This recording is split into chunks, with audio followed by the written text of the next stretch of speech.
For this particular build, I'm going to be installing into the Fractal Node case a Gigabyte Z77N Wi-Fi motherboard, which is obviously Micro ITX. I'm going to try, I'm not sure if it will fit yet, install a Cooler Master Hyper 212 Evo. For the hard drive, we have a Samsung SSD 840 series, 250 gigabytes. This isn't the Pro.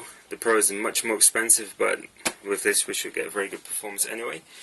The processor I have right here, I've already taken it out of the box and installed it in a different system, so I'm going to reinstall it here. It's an i5 3570, and for the power supply I have an Antec high current gamer 520 watt power supply.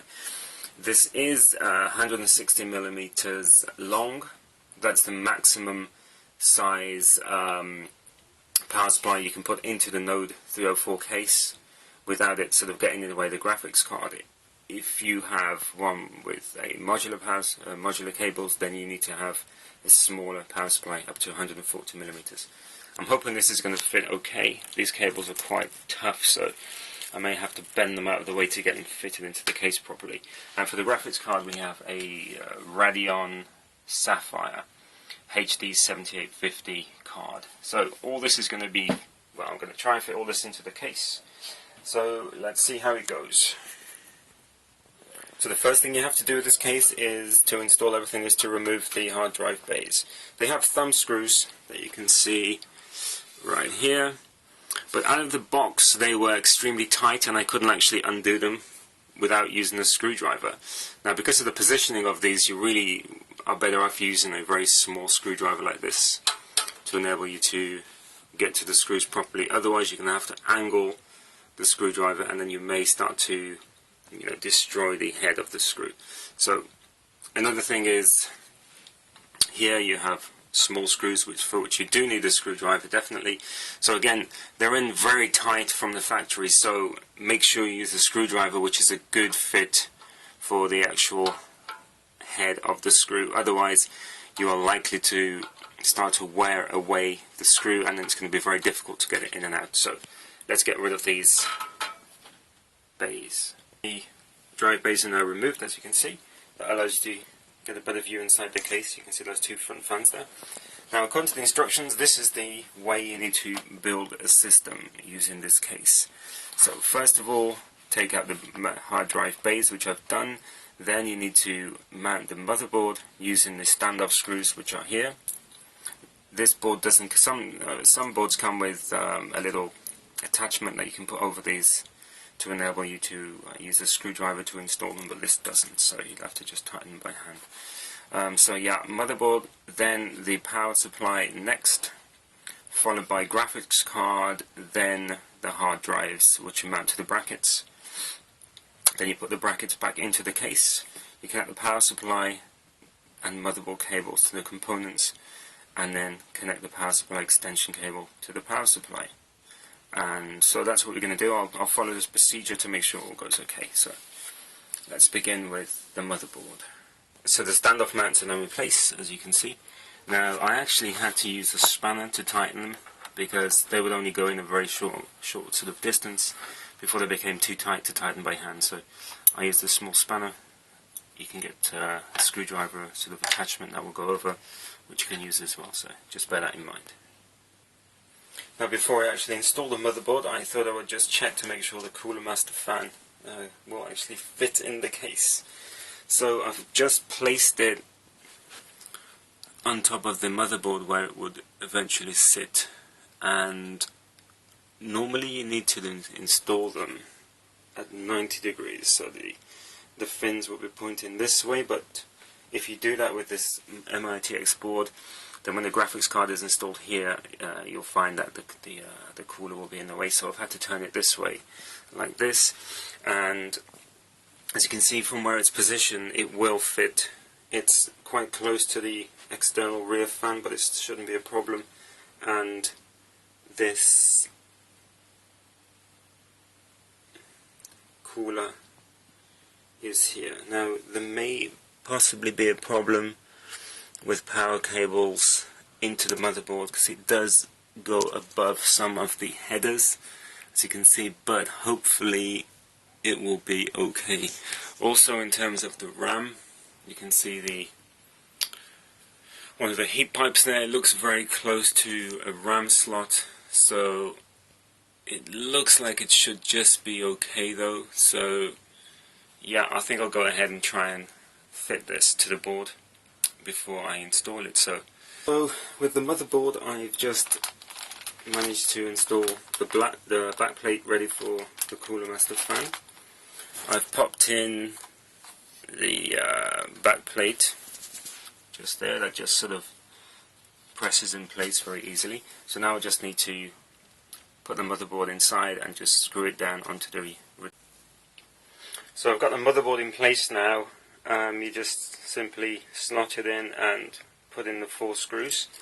Here, there's actually a screw missing from there. I'm not sure if you can see that in the video, because there was a motherboard screw missing from the case. So thanks Fractal Design, you forgot to include one of the screws.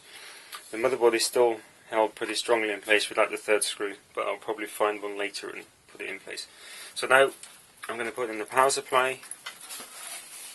You have to install it with the fan pointing downwards because the air intake is there. So to get it in, what you need to do is put it forward, making sure that these fan cables are not in the way, and in doing so it just gets past the slots for the RAM.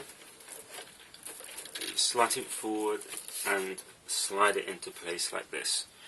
And now there are 4 screws on this side which you have to put in place to hold the power supply firmly in position. The good thing about having it upside down with the fan pointing to the bottom is the cables are now on the right hand side, so that when you install your graphics card, which comes along here, the cables don't get in the way of the card. So that's actually a convenient advantage of having the power supply face down.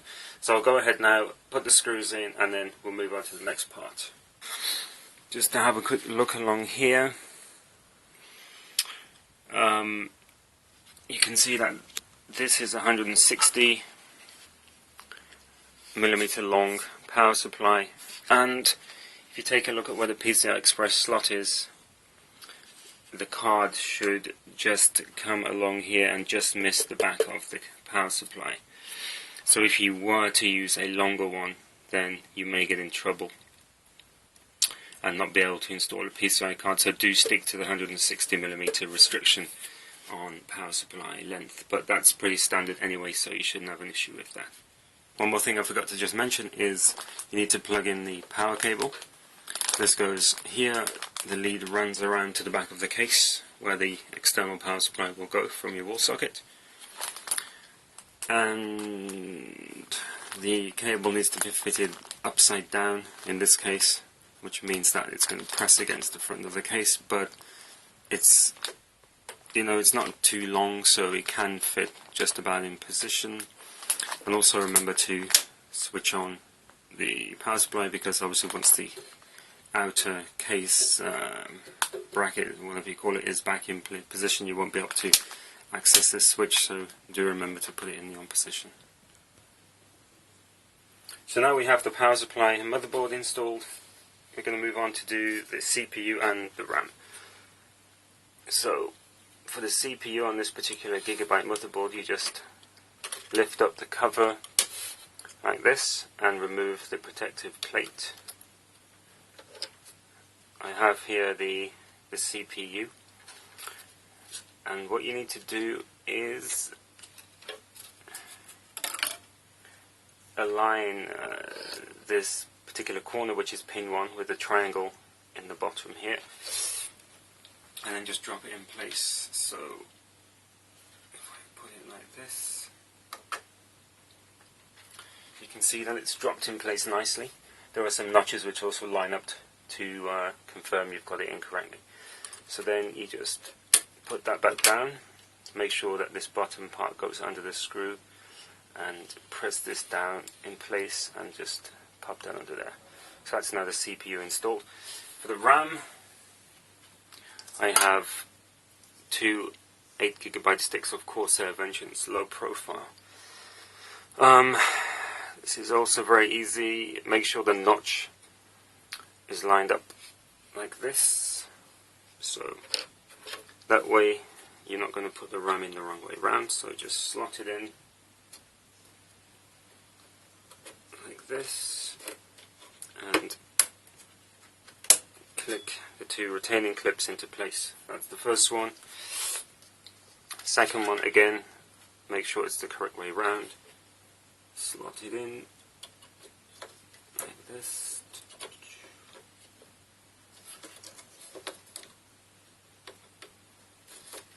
And clip it in place. Next I shall probably install the graphics card. I think that's what it recommends to do in the instructions. So what I'll do is I'll put it in now and see if that hinders installing any of the other cables. So I've taken out the plates. There's a switch or a clip here. So I'll make sure this is in an open position. Now let's try and get this graphics card in place. So that's slotted in place nicely. You can see it clears the power supply. These cables aren't in the way. The clip that I just pointed out is automatically closed. So that's now fixed in place. So I just need to now put the screws back in at the back of the case to hold the graphics card in place.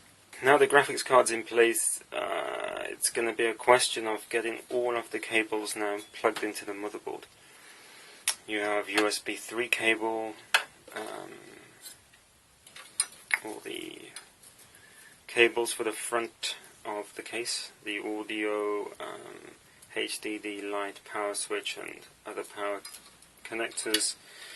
We've got the fan cables here for the 3 fans.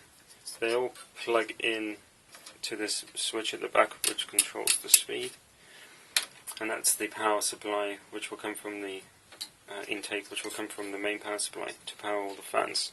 So these aren't actually controlled by the motherboard with this case.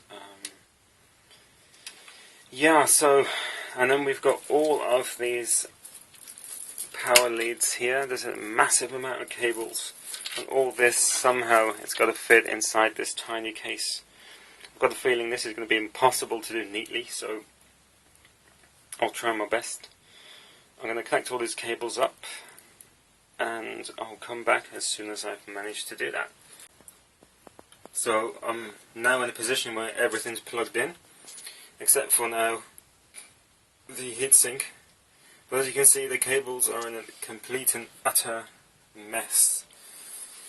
And if you look down here, I have this bunch of cables which I don't need, but obviously they're stuck to the power supply, so I have to somehow now get these through this bunch of cables here and store it in there somehow neatly, but ideally, but it's going to be very difficult. So yeah, I think when you build a system like this, you know, I'm personally too lazy now to take everything back out and try and make it easier for myself to get these in, so I'm going to try and somehow bodge them through and see how it goes. However, if you're not as lazy as I am, you might have to do it a couple of times until you work out the best way to plug everything in to enable you to get all the cables where you want them to be so it's nice and neat. But anyway, I'm going to try and get them in now, and back in a sec, let's see what happens. So here we are. I've tried my best to tidy up the cables. This case doesn't actually come with many clips, so I've had to use them on my own. I've only got white ones, unfortunately, but I guess it doesn't matter. I found a few tie tag thingies as well, so I've managed to get these cables routed along here together, so those are separate going down there. Got the PCI Express power lead taped together there. All these header cables come together here. This is spare cable down here which is tied up. I've had to tie up the SATA cables. It's a bit not very neat, but it's okay. So yeah, it's important to check that none of the fans are sort of fouled by any cables. That one's very close there to the fan, but it's fine. It shouldn't move at all. These are fine as well. Yeah, so nothing's in the way. The cables, everything's in. Now all that remains is to try and somehow fit in the cooler. Now this is going to be difficult. I've got a feeling it might not fit. I really hope it does, but we'll see. So I've managed to, well, I've just placed the cooler in situ just to see if it will fit. I've managed to get it in, you can see, by taking off the fan. And well, it's extremely tight with all these wires here. There's absolutely, I wanted to put the fan on this side, but there's absolutely no way it's going to fit with all those wires there. There's just way too many. I might be able to get away with fitting it on this side, possibly, although actually there's a sort of header cable right down there which is going to be in the way, so that's not going to work either. So I'm going to have to see if there's another way. Maybe I'm going to have to reroute all the cables or something to get this in place. Otherwise, I guess I could try running it without fan to see what happens. I'm not overclocking, so it might be okay, I don't know. Obviously there's a big system fan here and two fans at the front, so maybe I'll get away with it, maybe not. But yeah, let's see what happens. Alright, so I've had another think about it. Looking at it from this side, this is looking like it's not going to work, because if you can see right in there, the actual heat pipe from the cooler is literally touching the first stick of RAM further down. You know, so I mean, it might be a fraction of a millimeter away from the RAM when it's fixed in, when the cooler's fixed in place. I don't know, but it's going to be virtually touching it, so that might affect the RAM possibly. The other thing is, it's going to be very difficult to get the fan installed here. So what I'm going to do is, I'm going to take these cables out here to allow me to access this from this side. So then I'm going to install the heatsink, clamp it in place, then try and get it in, and then try and reroute these cables around the sort of top edge here around the fan. Is it going to work? Probably not, but I'm going to give it a go, because if it doesn't work, that means, I've just realized, that I'm going to have to take absolutely everything back out, because obviously I've got the back plate in place, so I can't actually put my stock cooler back in. So yeah, bloody nightmare. So right, what I've done is I've removed most of the cables which are on this side of the motherboard, except for these header cables here, because they're not really in the way. This should let me get the cooler in place. I've put a tiny bit of grease in the center, so the spilt it a bit, but you know, it should hopefully be okay. And I'm going to now install the cooler, and then I'll see if I can get the fan in place. Just managed to get the cooler fixed in place. It's now solid. You can see the mount underneath. If you look from there, you can kind of see it in place. Doesn't move at all, so hopefully that'll be okay. Now I've got to try and get this fan in place, so this is going to be the tricky bit, so here we go. Well, there we go. After about 15 minutes of messing around with all these wires, I've actually managed to squeeze in the fan. As you can see, we'll hopefully see just about all the wires are really tightly packed through this corner, because the fan is so close to the drive bay that the wires really struggle to get through there, especially the main motherboard power cable, which is enormous. So you can see here there are unfortunately a whole bunch of wires in front of the fan, but really there's absolutely nothing I can do to try and make it any neater. I mean, maybe actually I could try and move these over to this side a bit, but this cable here is, you know, there's no way that can move anywhere else, neither can these. I might be able to tie these up here, but to be honest it's not going to make much difference. Just going to make sure that the fan, the lead for the fan doesn't get in the way of the rear case fan. But yeah, so that's it, everything's together now. I'm just going to see if I can tidy this up a bit, and then I'll put the outer cover back on, and I'll turn it on and pray that it actually works. Otherwise, well, I'm going to bed if it doesn't work. But anyway, there you go. So let's, I'm going to finish it off, and then I'll just let you know if it works or not. One last thing I want to point out, actually, I've just managed to tie up the cables together so it's slightly neater now. Still not great, but still, you know, you've got more room for the air to come through there. And also, if you remember, I mentioned I thought the heatsink, one of the heat pipes was very close to this stick of RAM. If you just look inside, in the corner there, you can't really see it on video, but I've checked it, and it is there is very slight contact between the heat pipe you can see furthest out on the left and the top edge of this stick of RAM. It's you know, tiny amount of contact, so hopefully it won't be okay. It doesn't look like the RAM itself has been deflected, so fingers crossed it will work. So anyway, let's see if it does. So here we are with the final build now. Everything's working, it seems. Initially when I turned it on, the rear fan and this fan here weren't working. What happened was, as I had to sort of really move the cables around to get the processor in, a couple of the connectors, these two actually, for the fans had come loose. They don't sort of hold together very strongly, so it's very easy for them to just fall apart. So that's what happened, but now they're back together and it all seems to work. So I'll just turn on the power switch, which is just down here, and hopefully it will power on. There we go, you can see the rear fan started.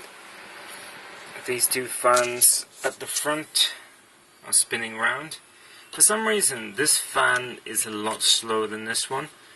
I'm not sure if there's a problem with this fan, maybe it's faulty, who knows, but at the back here there's a switch to control the power. At the moment it's on low, so if I move it across one, you can see it speeds up, and I'll just put it to the next one, up to 12 volts, and that sort of increases the fan speed. But again, you can see that this one is going a lot faster than that fan. Here's the rear fan, so if I turn it back down to slow speed, you'll see the fan slow it down.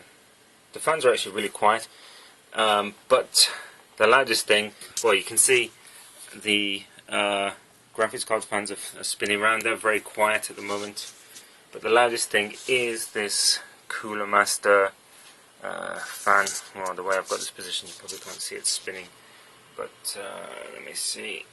There we are. It is spinning there, but that is the loudest thing in the case. The Windows I have installed on the hard drive is with a different motherboard. It does load, but because the BIOS is different, obviously the fan setting for this is probably not correct, so I'll go into the BIOS and slow that down. But anyway, yeah, so that's the final build. It all works. This case doesn't have a sort of standard optical drive slot, so I've purchased an external CD DVD drive, which is about £12 from eBay, very cheap. That just connects via USB. Will run from a single cable, even though I've got both of them plugged in. So I'm going to go and reinstall Windows from scratch and install the drivers for this Gigabyte motherboard, as opposed to the other one I had. So there you go. Anyway, that's my Mini ITX build. It should be great for gaming and workstation, you know, Photoshop, video editing stuff as well. So there you go. It's very small. It's going to fit under my desk, hidden away, so I don't have to have an enormous tower dominating the workspace.